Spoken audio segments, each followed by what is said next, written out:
It was easier to say, I allowed people to hurt me, than to say, I was hurt and I didn't really have a say in how I was hurt or why I was hurt.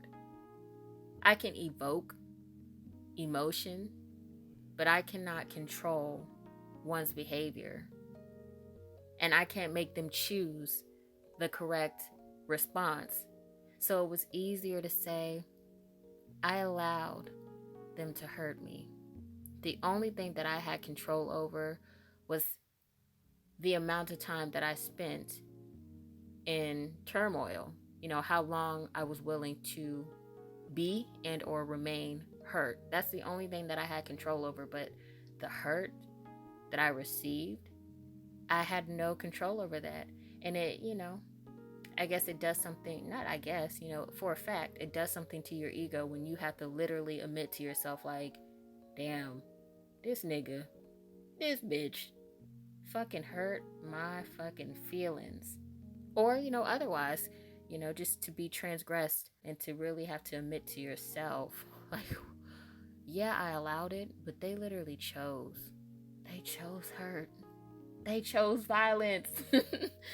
So I wanted to briefly discuss this because it was a revelation that I had today, which really spoke to a notion of control that I often have within my life. I like to rationalize things, and I find that at times I do inappropriately rationalize my feelings as I merely acknowledge what I've gone through. I acknowledge how I feel or how I should feel, and then from there I kind of just, I guess, feel just enough.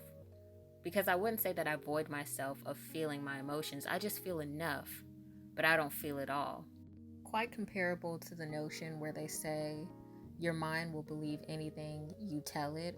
So if you tell yourself that you are accepting of this or that you have appropriately rationalized the situation, then you will believe that you have done all that you needed to do, when in reality you've only done enough. And in doing that, that's another act of control, feeling enough, but not feeling it all. And replacing what should be felt with further rationalization. But I'm learning to lessen my approach in terms of being practical and logical and just being a little more sentimental, honestly. Because getting back to the point, I would replace, like, okay, I feel sad, so let's be productive. Take, for example, when my household cat Mittens ran away. I immediately redirected my focus to my dog Serena. Although I made necessary acknowledgments, like acknowledging how the household was going to be voided of an essential presence, I also decided to remain productive. And to some degree, I was rather proactive because I'm just like, this is what's going on currently, but let's start thinking about what is to become of the future.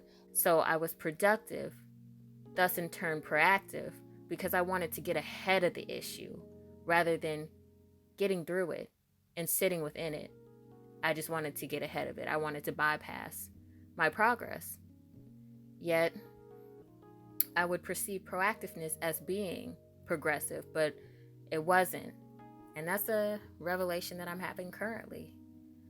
Another act of seizing control. I'm like, okay, this situation happened. Let's find some control in this. So conclusively, when life would inconvenience me, when I was to experience adversities that were quite unforeseeable, I then began to rationalize the situation.